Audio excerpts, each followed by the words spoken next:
Hello, everybody, and welcome back to today's segment. I have Louise Sanders from the Stress Experts joining us again. Hi, Louise. How are you?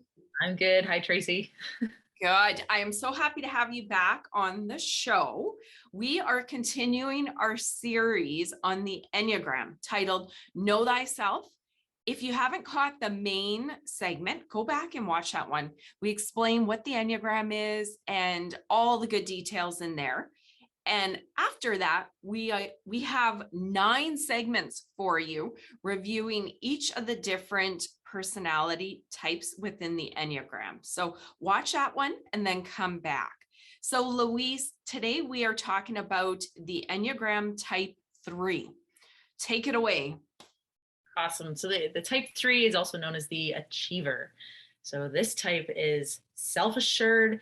They are attractive, maybe not necessarily physically attractive, even though they do care very much about the way they look, but they're attractive personality. They're charming. They're ambitious. They're competent.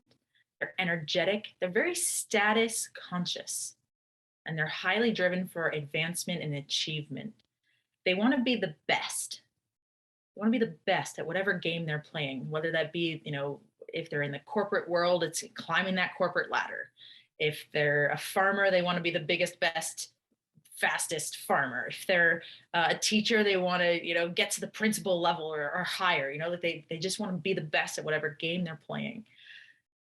And then part of the reason is because without it, and this is kind of getting into the motivation, is without their achievements, they feel valueless. Okay. So they try to keep their status up in the eyes of other people. Whatever they think that other people are going to give them the thumbs up, whatever they are going to like, whatever they see as admirable, the 3 is going to try to do it. Okay. They're going to do it the best. So, and again, in the first part of our segment, always it kind of blends a little bit together. So we have the characteristics, strengths, weaknesses. I'll let you talk about that, and then we'll go into the motivation a little bit deeper too, if you want to. Sure. Yeah. Yep. So sometimes a 3 can be impatient because they don't like obstacles getting in their way. They see them as obstacles to that have to be get out of the way so it can be fast and quick, and they don't really take time and patience and learning how to learn something. It's like, we don't need the owner's manual. You don't need how to learn something. You just got to try it and do it and get it done fast. Yes. So they are about effectiveness and efficiency. Okay. But sometimes they're not very sometimes they're not always stick-to-itive enough to actually follow through and finish everything, right? Because that can be kind of not fast enough, if you will. But they develop themselves based on the way other people see them. So when other people are giving them a thumbs up, they feel good. So they almost thrive on other people's admiration. That's where they get their value. Okay, that makes sense. Yes. So they are enthusiastic. They give encouragement and they encourage themselves. They're positive. They're almost like the make it or fake it till you make it kind of attitude. Okay. And competence is a really important word for a 3 as well. So like, again, their name is achiever. Right. So that's their title of a type 3. So they're driven. Okay, perfect. So those are some of the characteristics, and then strengths, weaknesses. Mm-hmm. Well, they can kind of know that you mentioned weakness, because they're so driven, they can actually become a workaholic. Yeah. Or if their game is, whatever they're trying to be best at is a sport, they can be like all into their sport and kind of ignore other things. That's what they're trying to concentrate on. Okay. Or it could be like the best father, and so they're always looking for that. Good job, dad. You're the best dad. They're the ones that want the mug that says #1 dad. Like they want to be the best and #1. But what can happen is then that can become into a 3 can actually feel that they're a fraud, And because they're trying so hard to develop their ego, they're not developing that spiritual, deeper aspect of themselves, because they're really developing their self-image, not really their deeper, truer self. Okay. And I And think again, that's a bottomless pit too, right? If you're absolutely. always seeking external validation, then when is enough enough, right? Absolutely. And they can feel that emptiness when they don't have that validation, because they don't have it from within. Right. They Okay. feel valueless if they don't get it from without. That makes sense. Okay. So And strengths, weaknesses. that's really what's motivating them, is that lack of inner worth. Mm, That's motivating them to find it by driving themselves to advancement and achievement, so that people can give them the thumbs up and then they feel good about themselves. yeah.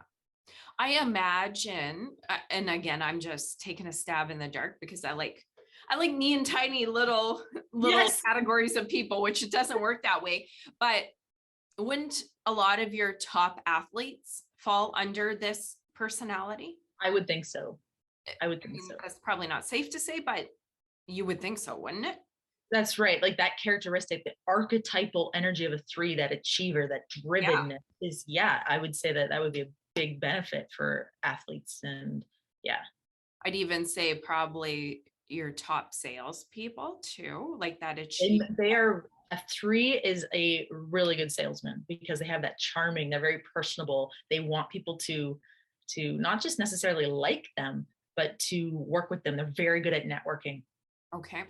and they're not so much like sleazy salesmen. That's not really what it is, but they're very much uh, in getting, in being the person that you're going to admire. Okay. That makes sense. When I was listening to you talk about it, I'm like, okay, yeah, I think some of these professions would fall Very good at sales. under. Okay. Yeah. Interesting. Okay. So you do coaching with individuals through your company, the Stress Experts, and then you cover the Enneagram.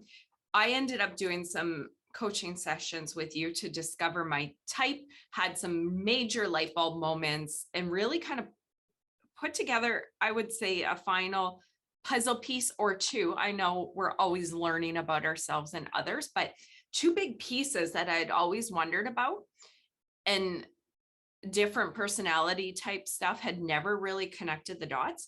This work, and why I'm so passionate about helping you to promote it, is really what helped connect the dots for me. So I will shout about the benefits of the Enneagram from the rooftop, pardon me, because I truly do believe it. If individuals are going through the series and they want to sit down, can you maybe talk about the benefits of working with somebody versus an online test, and talk about the ways that you work with people? Yeah, absolutely. If you can go online and do an online test and learn your type, but it's only 50 to 60% accurate, because it's really hard to get to the motivation of why you do what you do. And that's the basis, the foundation of the Enneagram. It's not what you do, it's why you do it. And so that's why what we do is it's a more of a dialogue. So it's a conversation to help you discover your own type.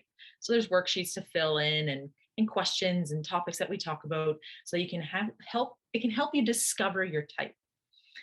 Mhm. So if you want to, okay, so our Enneagram, if just learning your Enneagram type is just like a first step. So that's why we kind of build it into our coaching sessions as well. So if you're interested in coaching, um, it's built into the session. And we don't actually do it often, but just the Enneagram typing session just by itself. But if you're interested in learning more about what we do and how we can help you find your Enneagram type, you can find us at thestressexperts.com, or drop us an email at info@thestressexperts.com. Excellent. Thanks, Louise, for sharing. I love having you on the show. I love talking about this material. And I hope you and the audience take advantage of it. Dive in. There's some mind-blowing work and things you'll discover about yourself as you navigate through the Enneagram. So if you enjoyed this episode, like it, share it, get it out there so others can hear about the great work that Louise, the Stress Experts, and the Enneagram is doing. Thank you so much, guys. See you next time. Bye-bye. Yeah.